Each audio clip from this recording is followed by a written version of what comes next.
Good evening, my name is Katie Kurek. Tonight's top story, Jim Hutchison turned 70. In a CBS exclusive, we hear from his sons, Scott and Chris, to learn a bit more about this great man from Gibson City. When I think of my dad, I think about a guy that always seemed to put family ahead of anything else. Growing up, I can't remember a time when he stayed late at the office and missed dinner with us kids.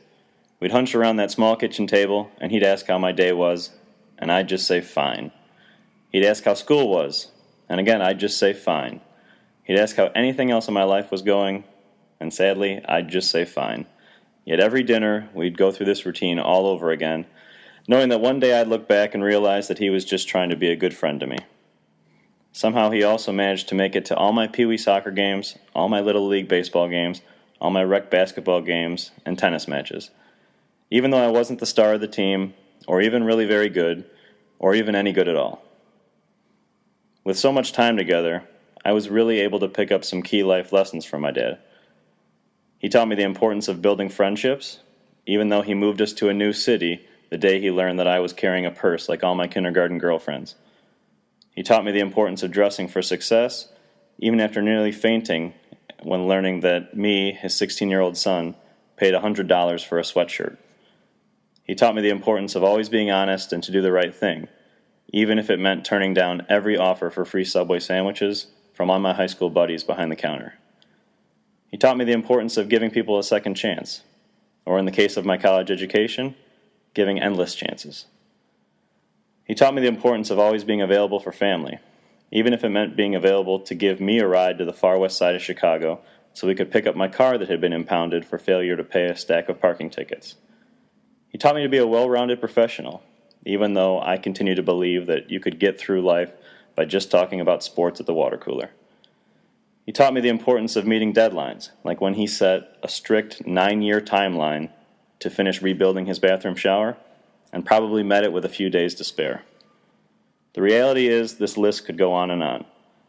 While I can't speak much of his first 32 years, over the last 38 he's done an amazing job in my book. When I need advice, he's the guy I turn to. When I need a confidence boost, he gives it every time. When I need to laugh, he's always good for a few jokes. It all boils down to this. He spent nearly 4 decades showing me how to be an amazing dad, and for that, I'm eternally grateful. So what if he's officially older than Thailand, or Teflon, or the ballpoint pen?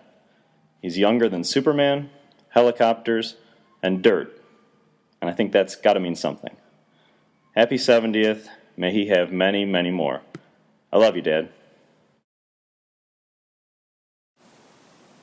When I think of Dad, some memories come to mind first. The way he'd work a lefty's baseball glove onto the wrong hand so that we could play catch in the front yard on a summer evening. Him asking me, during a long car ride, what you want to talk about, knowing full well I had a 1,000-page encyclopedia of baseball statistics on my lap, and that what I wanted to talk about was the fact that Jack Chesbrough won 41 games in 1904.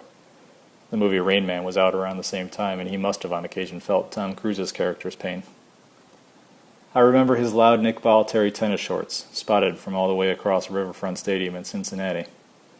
And I remember him quietly pulling me aside, after I'd suggested to the family that, with a semester of college now under my belt, I wouldn't be going to church one particular Sunday, and his look conveying the same message as his words. Hey, quit being a jerk and go. It'll make your mother happy. But I can't conjure a whole bunch of pivotal father-son moments, times when I learned a valuable lesson or skill, when he said something wise or when he said nothing and just listened. Part of this is down to the fact that I have a lousy memory. Mostly, though, it's because those kinds of moments are harder to pinpoint in a childhood that was full of them. If he had rarely been at home, or had paid more attention to work or the TV than to us kids, then maybe the time he taught me the old Gibson City special behind the back shot, or helped me with my math homework would stand out like a single light in a blackened sky. But I enjoyed no shortage of love or attention or friendship or support. The sky was always bright around our house. Even during those years when I appeared ungrateful, he still put his arm around me, still called me Bud. It's that consistency, I believe, that was what was pivotal. So, how do I think of you, Dad? The point is, I don't have to think of you at all. You're with me every day. I see you in the way I playfully antagonize my friends. I see you in the way I watch a political program and cry bullshit, and yet can't quite hide the optimist within. I hear you in the way when I sneeze I have to do at least 4 before I'm done, as well as in the way I sometimes laugh, with a hee-hee. And I see you in the way I try to do whatever I can to make my girl smile. We tease you for going to see chick flicks or tagging along on one of Mom's marathon shopping trips. But you know what you're doing. You've always gotten, that there is scarcely any greater joy than in making and seeing the ones you love happy.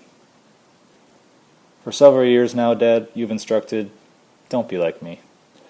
Well, too bad. I hope like hell to one day be like you.